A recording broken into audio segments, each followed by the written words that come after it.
My friend Michael Friisdahl, Maple Leaf Sports, biggest employer. And thank you for the win last night. I know you didn't want to show up in my class if you had won last night, 7-0. That was a great win. Yeah. Big, great win, spectacular. And I know it was your doing. Well done. Well done. Well, it was my Danish counterpart net that really held us in the game at the beginning. It was terrific. Look after. I don't know if I told you these students. My closest friend's grandson plays for you, Zach Hyman. Yes. It's terrific. He gets in front of that tough kid. Watch it. Any Leaf fans in the room? Come on, there's got to be more than that. Raptors fans? Oh, yeah. There we go. TFC, yes. In the back. We're about to win the championship here. There's got to be a lot more TFC fans in the room than a few in the back. So you got good teams. Good. Yes, I'm looking forward to the Leafs and Raptors. Well, have you been down to the BMO Field? Yes, I have. You have? I have. I was a season ticket holder. And recently? No, I haven't been in a number of years. Is it better now? Well, now, because I used to go when they were lousy. Now they're good.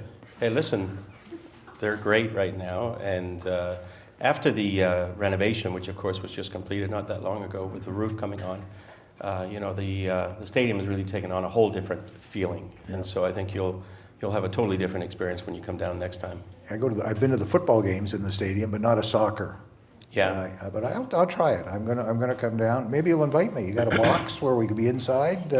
You give me a beer, but I don't drink. And you brought Dave Haggith. Where's Dave Haggith from Maple Leafs? In 1995, I was chairman of the Raptors Foundation. He was my second hire, Haggith. Remember that? I do. I was telling Michael that on the way down. I was just a kid. See, so I mentored him. Look what happened to him. What's your title now? Senior Director of Communications for MLC. Holy jeez, he's an impressive guy. Yeah. There we go. I can't go anywhere without Dave. Are you kidding? Well, listen, Yeah. he's good. So we're going to get into the questions, and we're going to start.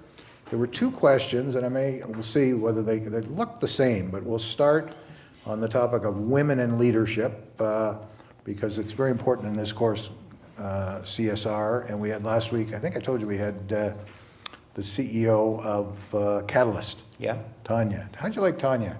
She was good, eh? I thought she was really good. I liked her a lot. So the first question on women comes from Martha Curry. Where's Martha? Oh, right in front here. Okay. Now we have a rule about microphones here.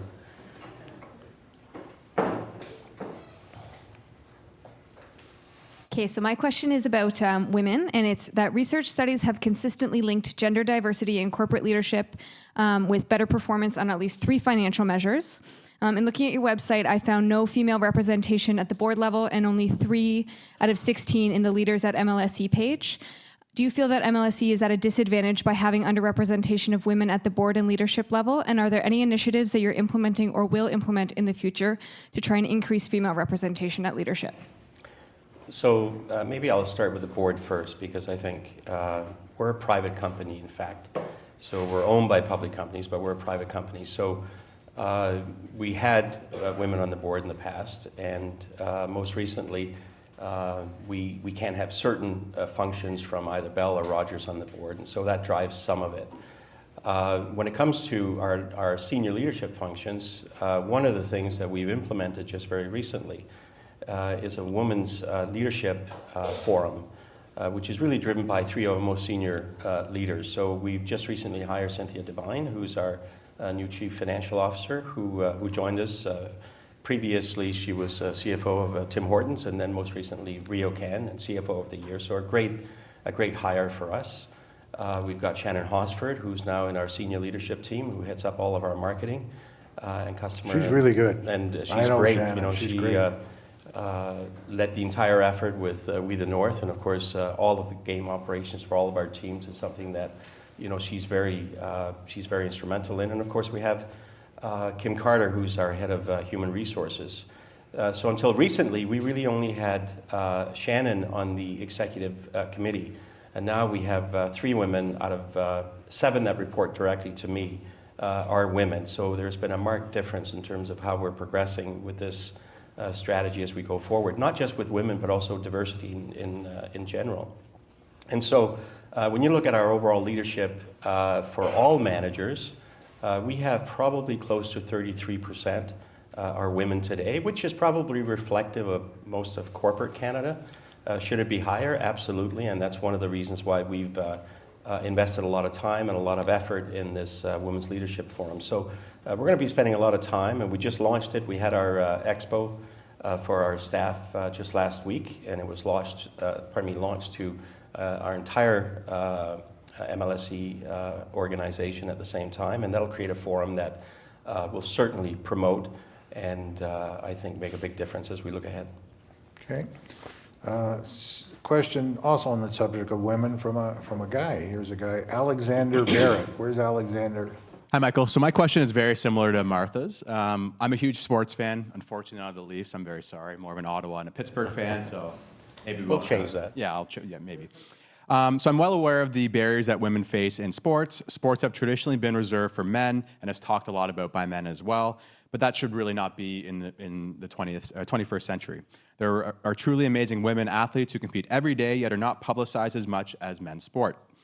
Part of this could be the lack of women in senior leadership positions in sports organizations. If you do a quick Google search of the most powerful women in sports, there are some women owners, most of them in the NFL, like Virginia McCaskey and Amy Hunt of the Tennessee Titans.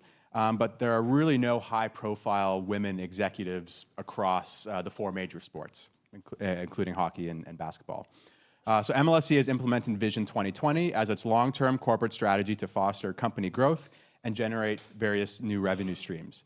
So what is MLSE doing to include women and other groups into this vision to ensure that all are included in the company's drive for growth?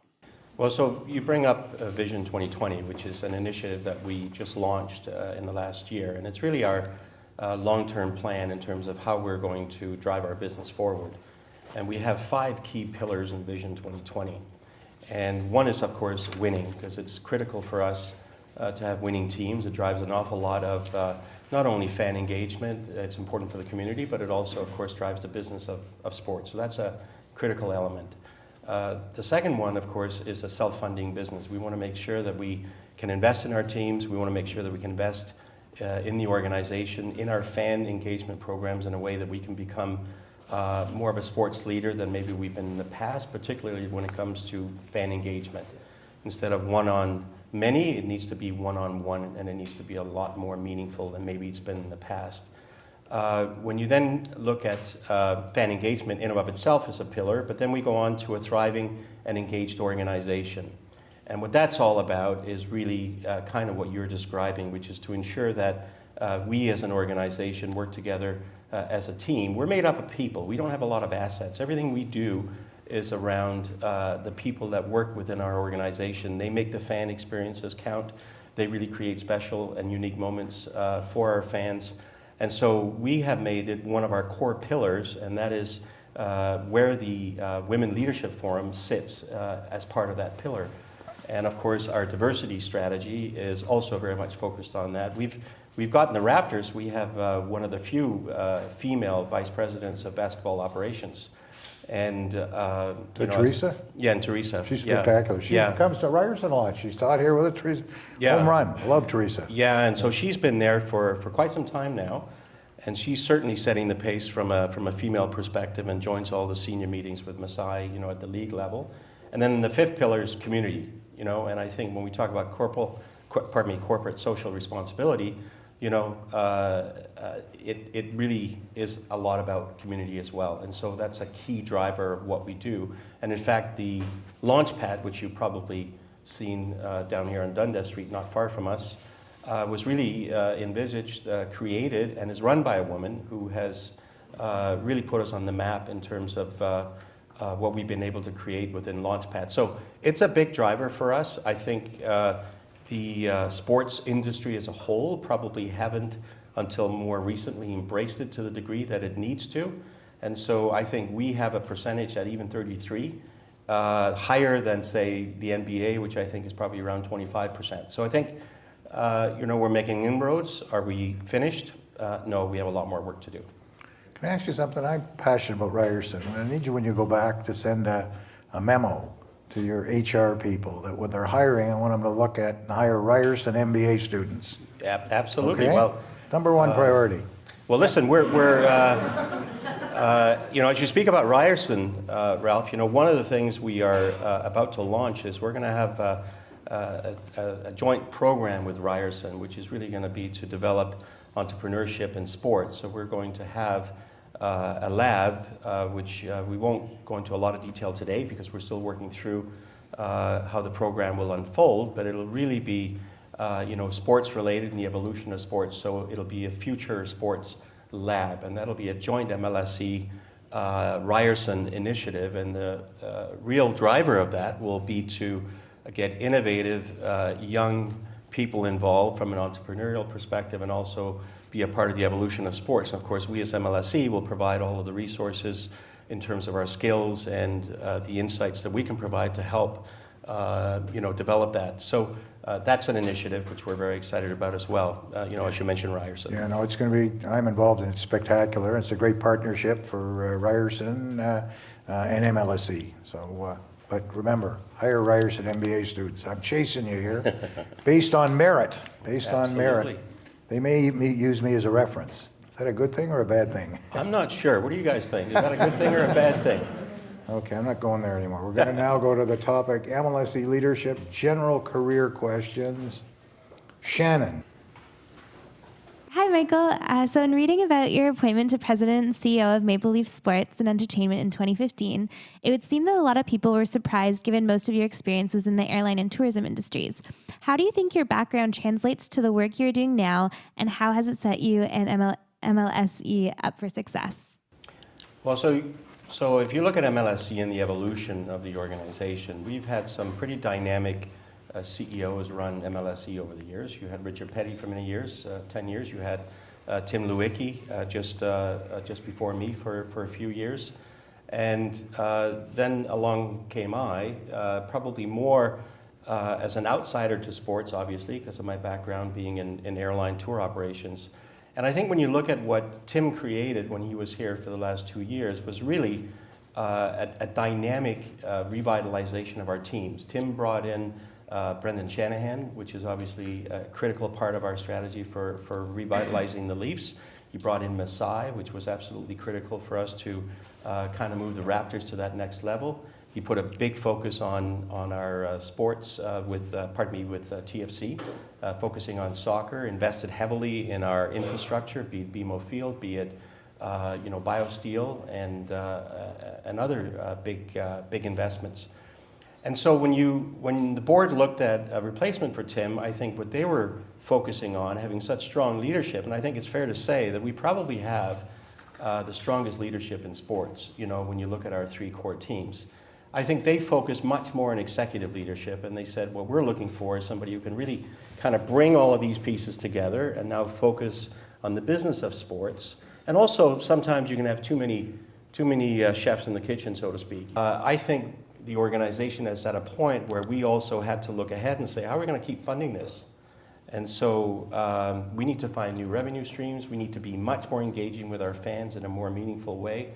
And so I think when you look at my background, having launched Air Canada Rouge for Air Canada, having been there for 3 years, you fill airplanes, you fill arenas, you've got customer experience, you've got fan engagement, you've got CRM, in sports, you've got food and beverage, you've got big assets, with airplanes, you've got big assets with arenas and restaurants and, various other different real estate holdings that we have.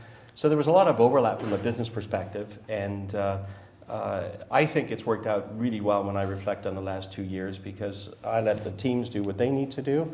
I support them in any which way I can, and then I focus probably 80% of my time on kind of the business of sports and support those, which is also why you don't see my name in the media nearly as much as my predecessors. So you'll see probably a little more over the next couple of weeks, only because we've announced our new naming rights deal. We've got a lot of initiatives underway from a foundational perspective, our MLSE Foundation, and there's a lot of community initiatives that we're focusing on, not to mention fan engagement projects. So those are the types of things you'll hear me speak about, and I think that's why, I ultimately ended up in that role.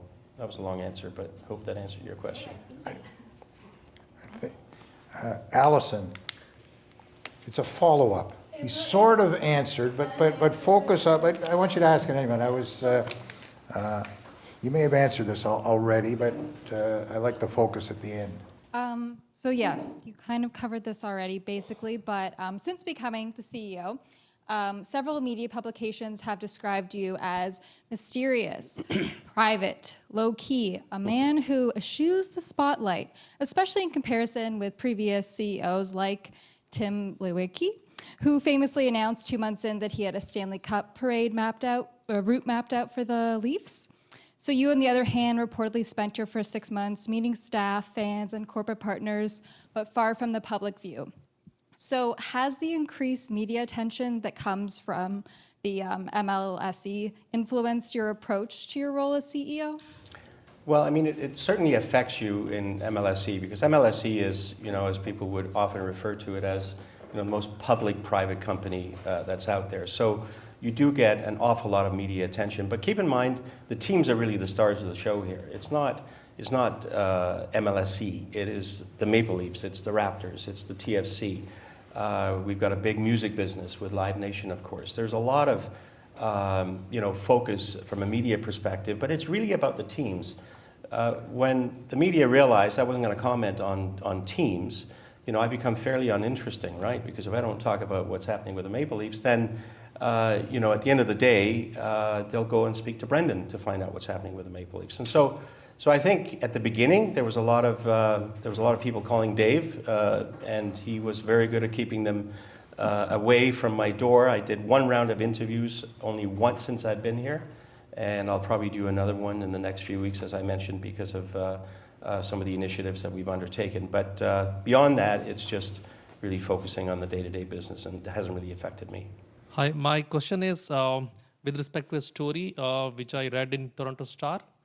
The paper news quoted one of your ex-colleague as saying that he's probably the best negotiator I've ever seen in action.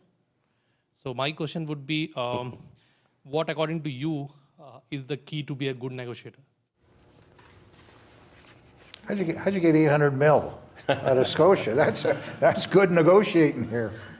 Team effort, I think is a good way to put it. And, I think whenever you negotiate, you have to negotiate from a position of it has to be good for both parties. And, often when people negotiate, they negotiate to win, and that means there has to be a loser. And so I think, the key to successful negotiation is transparency, making sure that people understand exactly what you need from that particular negotiation, and be honest and forthright with your perspective so they don't feel that they're being taken advantage of or being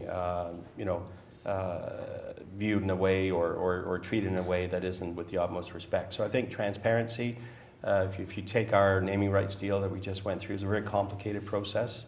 We had a lot of rights with different stakeholders, and it required a lot of interaction with a lot of different people.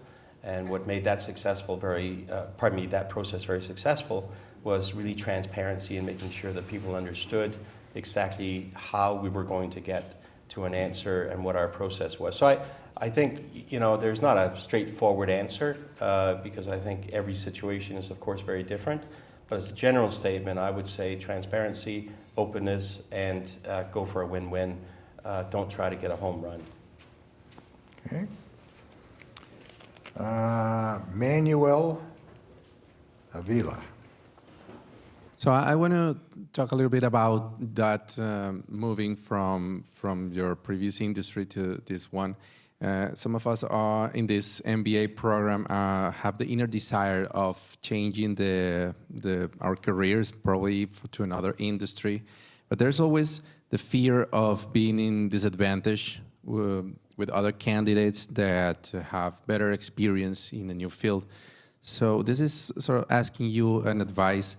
How did you manage, from your experience, to the transition from Air Canada to Maple Leaf and defeat the skepticism of those who did not believe, because there were some critics about your selection. So how did you manage that and overcame them?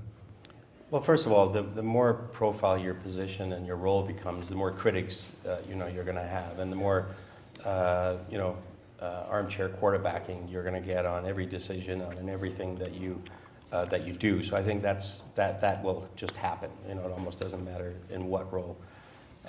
People tend to end up in industries and then they kind of stay in that lane for an extended period of time.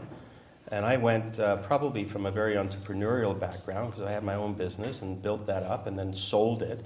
And so I came from a very entrepreneurial background and then moved into more of a corporate environment where I was working with Thomas Cook and I was traveling back and forth to the UK and it became much more of a corporate job. And then that led me then to the airline entry, which ultimately became Air Canada. So it was kind of an evolution for me. Sports was very different because, that was a call that was virtually out of the blue because, if you'd said to me 5 years ago that, I'm going to be here at MLSE, I probably wouldn't have connected the dots at that particular time, nor would it have been necessarily a primary focus in terms of a career change that I would have been looking for at the time. But as I also mentioned, when you look at what the board was looking for and the kind of experience and expertise, a lot of what I just described in my early answers is very much of a transferable skill. There's a lot of things here that is just business like any other business, and then there's a lot of things here that, if you take out the actual sports part of the equation, which we've got the team presidents to focus on, the rest is running a business like most other businesses. We've got our unique challenges and we have things we deal with every single day. It's like running an airline. I mean, I don't know how to fly an airplane, but we've got pilots and we've got very skilled people to do different functions. So I think, you kind of can't really predict where you're going to end up. When I came to Canada, I was born and raised in Denmark, so I came to Canada when I was around 13 years old. And so, 14 maybe, so that was a tough time. So as a result, and didn't really speak English at the time, so I barely finished grade 12, and at the end of grade 12, I just couldn't, focus on school anymore. And so I ended up saying, well, I'm going to go out and do whatever I need to do. And so I started eventually building my own business, which ultimately led me here. So, I think every individual is going to have a different path. And, it's certainly not predictable, that's for sure. Okay. Kumar.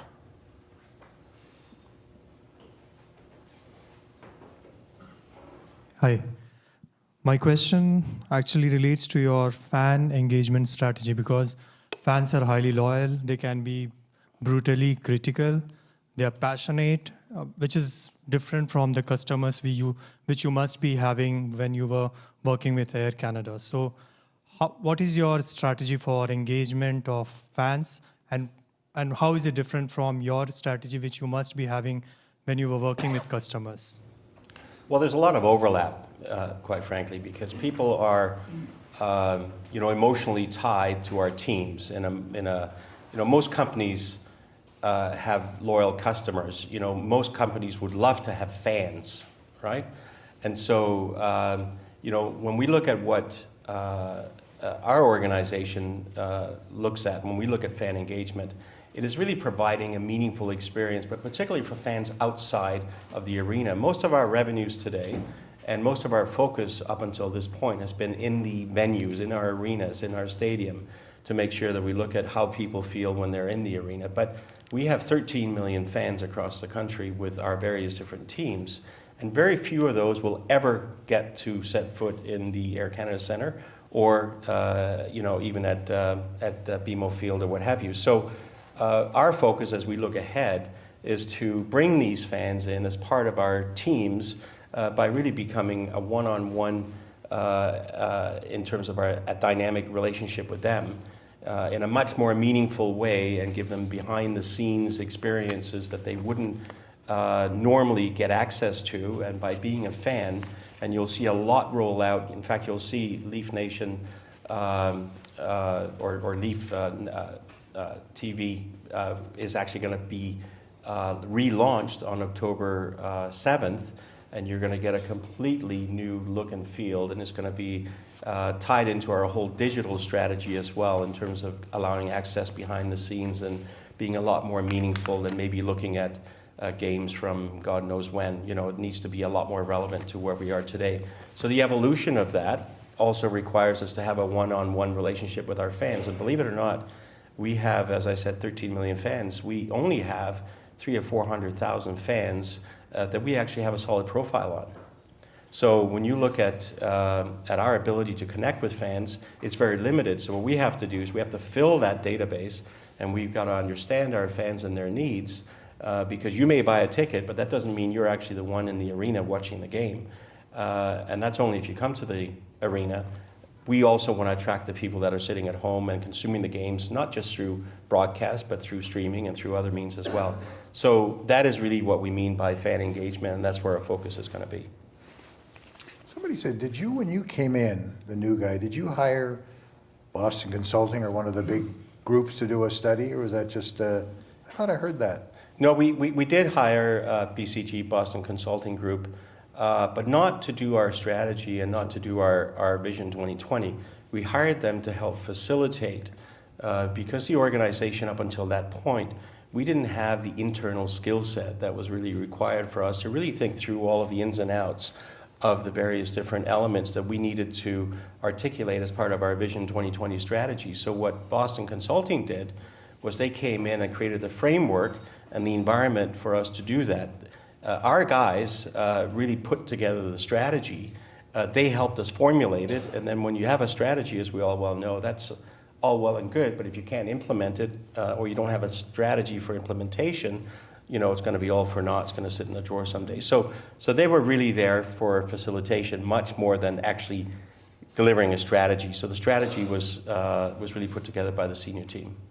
What advice, I'm surprised I didn't see a question from someone, one of the students who might say, I want a career in sports management. What advice would you give them? Well, you know what, we have we have a lot of programs, and as we just talked about here, even with the Ryerson program we're contemplating now, that's going to give rise to a lot of opportunity. As we look at some of those initiatives, no doubt we'll be looking at. We have a fairly significant intern program, which is also part of kids coming in as part of their credits for school, and we hire people that come in as well, an intern program. So we've got a kind of a dual program. Some are paid, some are not paid, depending on what the what the drivers of the program is. I think there's a lot of programs out there now, much more today than there ever was before in terms of sports management, and some really great programs. And we certainly look at that when we get applications. But they're probably still in the minority in terms of the applications that we get. What do we got at Ryerson? Where's Sherry? You teach sports management, right?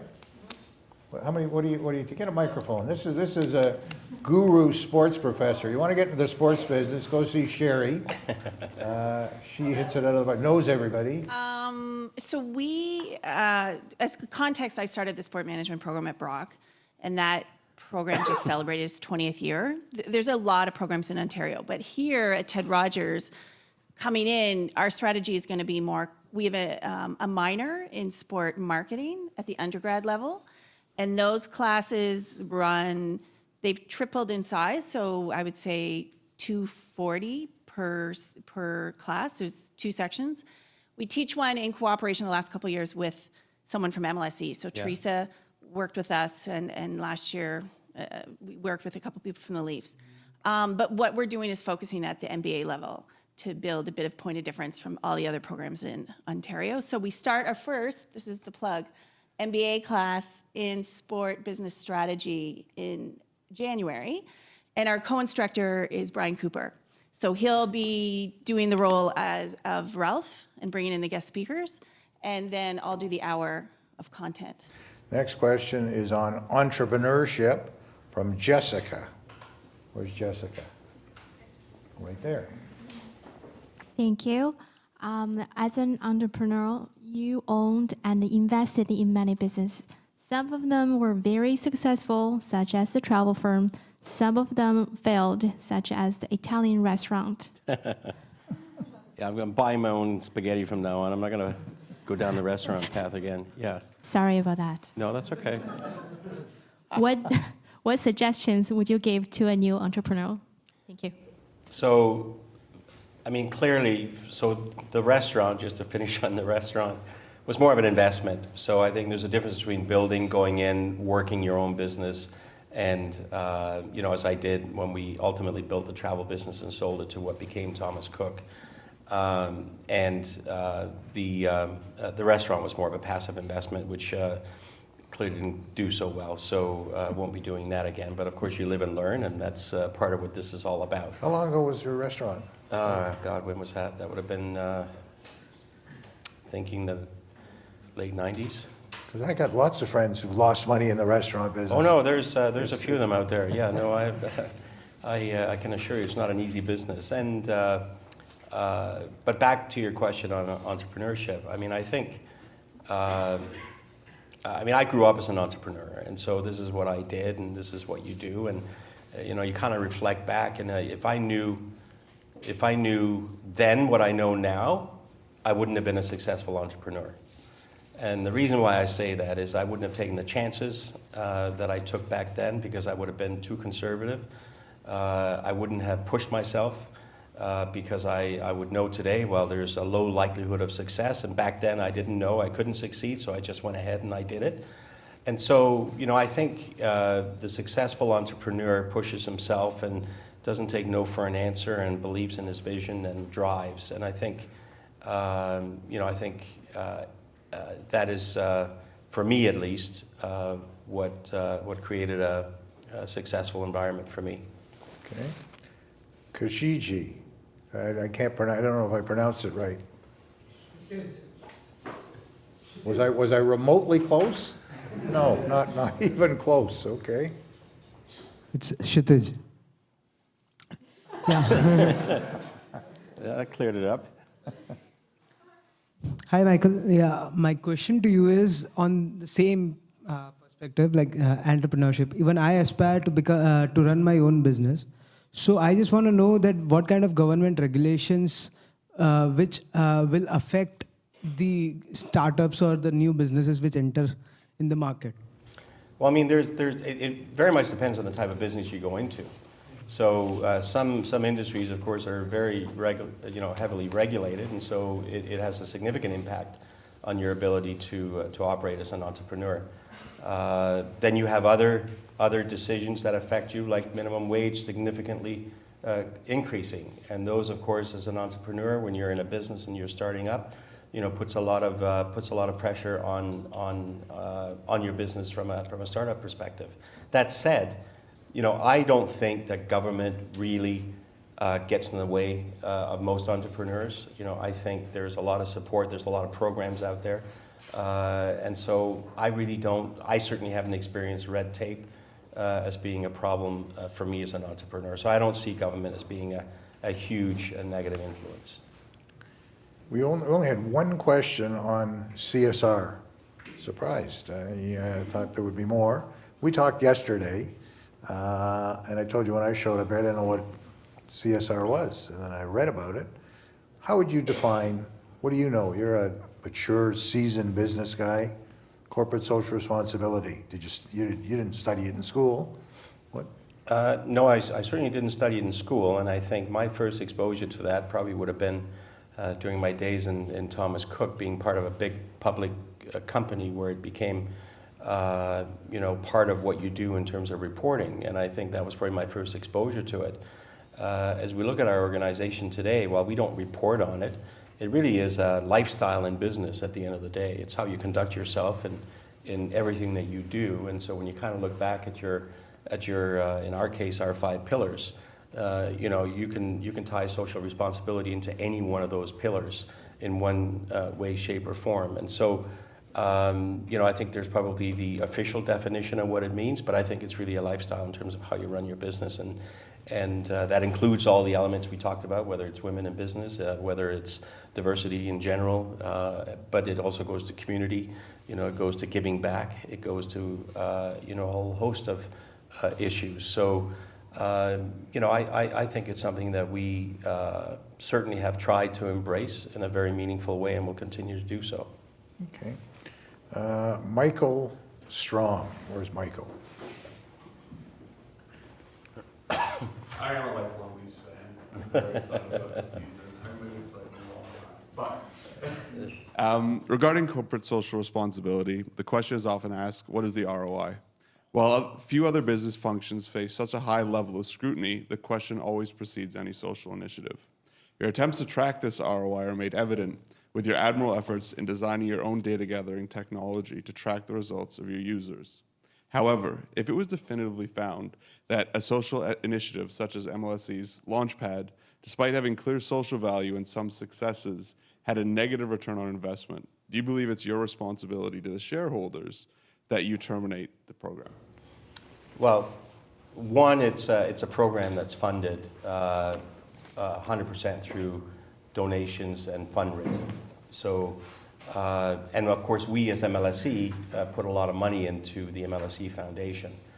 And the way we measure the foundation's work is not so much in terms of the P&L, in terms of what it brings. It's really how are our programs working? Is the Launchpad successful? I mean, to date, we have about 2,000 kids signed up, which is pretty phenomenal considering we've only been open since February, and we're targeting 5,000. And then we have 4 pillars in the Launchpad, which is healthy mind, which is a healthy body. It's getting ready for school, and it's getting ready for work.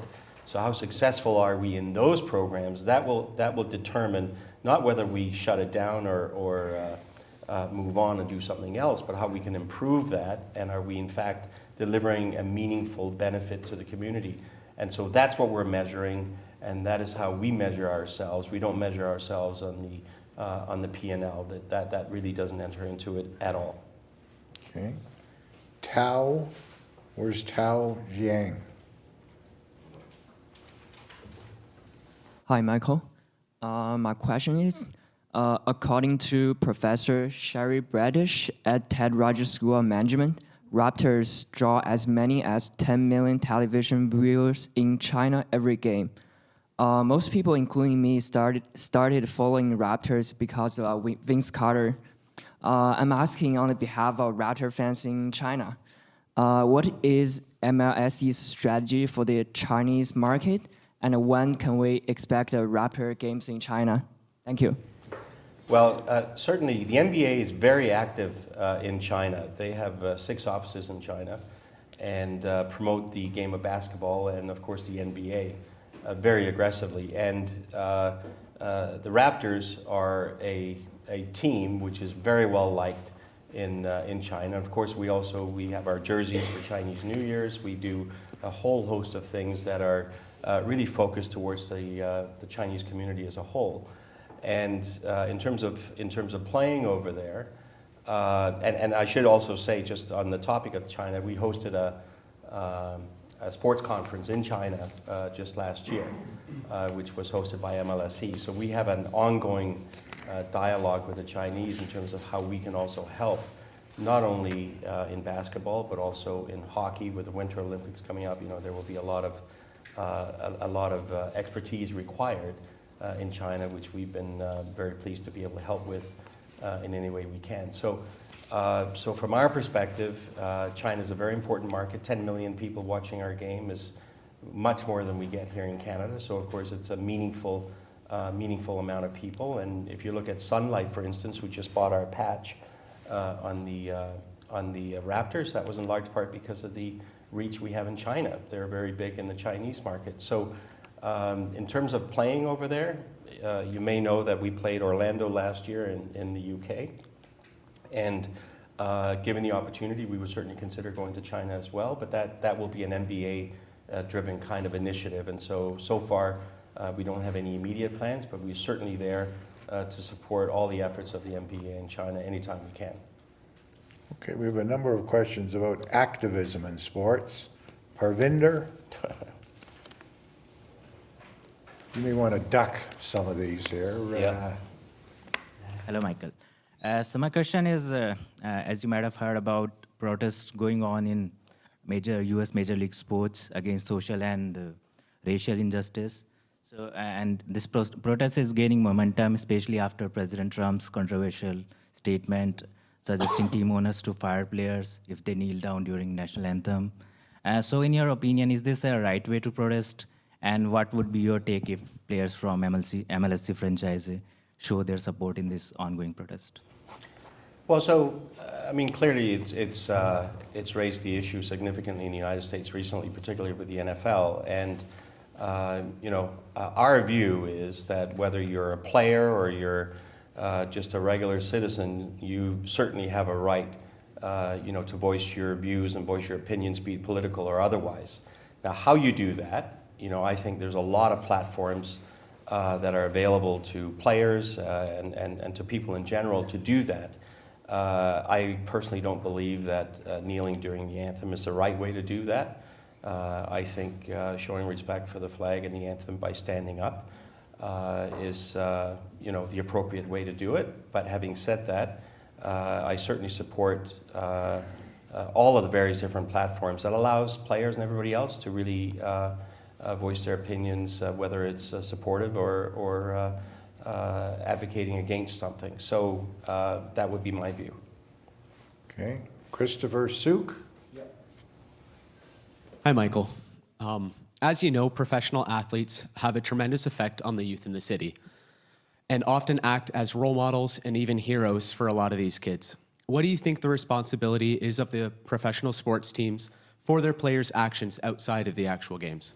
Well, I think it's a huge responsibility, and I think when you look at the leadership, be it Brendan, Lou, and Mike Babcock, these are great role models in hockey, and you look at Masai, and you look at Coach Casey, these are great role models.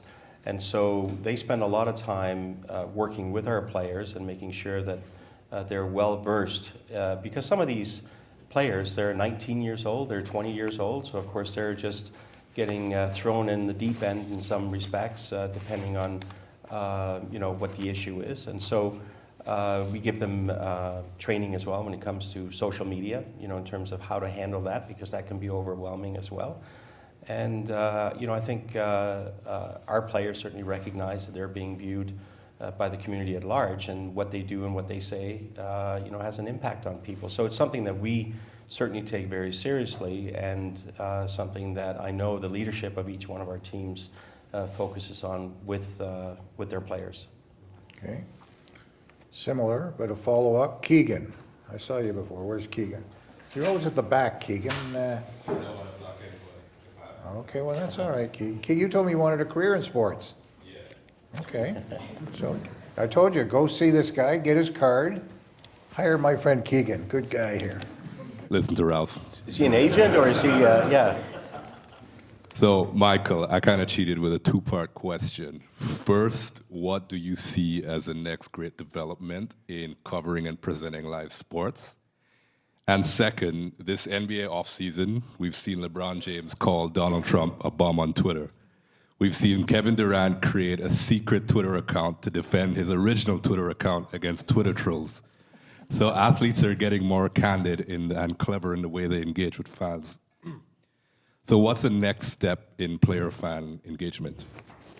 Well, it's a little bit what we talked about earlier in terms of our fan engagement strategy, which I can comment on, of course, which is focused on really a one-on-one relationship and making sure that the information that's important to you, so if you're a Raptors fan or you're a DeMar DeRozan fan, you're going to be very interested in what DeMar is up to and what he's doing, what his focus is. And so we want to make sure that you get that type of information ahead of anybody else and as it happens. And so that'll be the evolution of how we're going to build in our fan engagement strategy.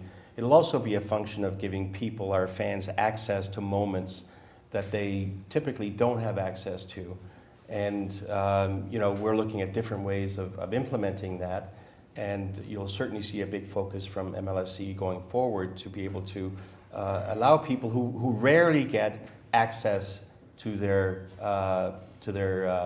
idols in terms of sports or whatever it might be. And so we're going to try to find a way to change that in a meaningful way, and it might be through interaction online, or it might be through other initiatives in the arena, or through practice, or through travel, or through other different types of initiatives. So that'll be how we look at it, on a go-forward basis.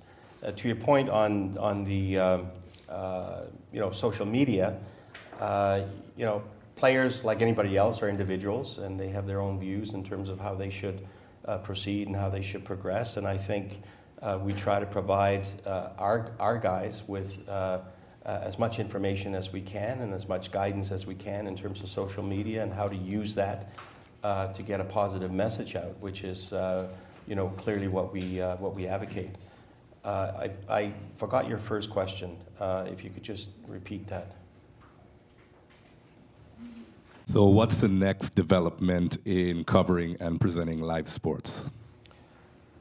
Well, I think, there will be a lot of new things that are evolving. Some of the things we're involved in, or with, I should say, esports will be a big new development, as we look to the future, and something that we are spending a lot of effort on in terms of analyzing and seeing how that's going to evolve into a real sports dynamic, as we look ahead. And so we've launched a 2K League, which is the NBA version of esports.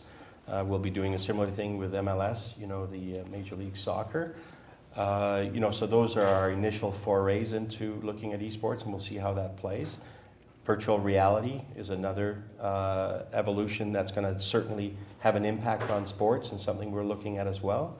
I don't think it'll ever take away from the atmosphere of physically being in the arena, but I think talking about those fans, as we referred to before, that'll never actually get to the arena. I think virtual reality will play an important role of creating a much more meaningful, engaging, and impactful relationship with our teams and a better way to consume the games. So I think those are some of the things that you'll see evolving quite dramatically over the coming years. Can I ask if we get the students to do some follow-up questions of things you said? Has anybody got any, remember my rule, got to be good questions. We can't have, there's a bunch of people sticking their hands up. Because remember, you get an opportunity, I told you, if you don't like the guy or woman, you can boo. You were allowed to boo. So, okay, right here. What's your name? Sarah. Sarah, fire it up, Sarah. Is it a good question? I think so. Okay. You will be judged by your peers, Sarah. So there was a situation really recently where there was a NBA player who fielded a question from a female reporter and kind of laughed it off and said it was weird to have a female ask questions about routes. Who was that? It was just in the last day or so. Yeah. Cam Newton, NFL. Yes, Cam NFL. Newton, yes, okay, very recent. Good question. Very recent. Thank you. So what is your view on this? And if this happened within one of your sports organizations, how would you react? Well, I think it goes to what I said before, and you talk about corporate social responsibility, and you talk about acting in a respectful manner and focusing on diversity in women. I think like anything else, whether you're a woman, whether you're a man, it shouldn't really affect your ability to answer that question, and that's how I would certainly treat that question, and that's how ultimately I would expect that our players would treat that question. Okay. Another question? Sports guy right here. You claim to be a sports guy. Is it good? I hope so. Sarah was good. Is it better than Sarah's? Well, we're going to test here. Okay. So all sports need venues to play in. We've seen, the Olympics need all these facilities. Hockey teams, basketball teams need arenas. We've seen a very public battle right now in Calgary between the city and the NHL and the owners of the Flames. The owners of the Flames want a brand new arena for free, essentially not paying a cent, whereas the city has come back and said, no, this isn't for the public good. And there's many studies that have shown that publicly funded arenas or sporting venues are just overall not good for the economy. So what are your thoughts on this with 10, 20 years down the road when the Leafs and Raptors may need a new facility to play in, having a taxpayer-funded arena? Is that ethically good when there's areas like schools, parks, public transportation that need to be funded with those taxpayer dollars as well? Well, I don't think you'd ever see MLSC go in and ask for a fully funded arena. I think there's a difference versus some public-private partnerships where you're looking to achieve some very specific objectives. And that's not that different to having events being hosted in the city where there's going to be 1 million people coming in and you're going to be providing an experience, and the economic benefit to the city is such that it's worth for the city to invest in. So I think anything you would ask the city, the province, or the federal government to consider would be in the context of any kind of public-private initiative, but it wouldn't be purely for the purpose of we need a new building, so you guys build it and that'll be that. I don't think that would ever be something we would expect, and certainly not something we would go and ask for. But I can see a situation where there might be initiatives where a public-private strategy would be helpful for both. Isn't it an issue in the mayoralty campaign in Calgary?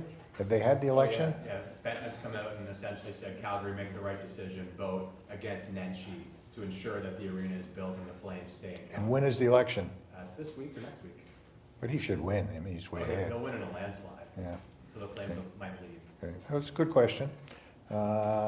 Okay.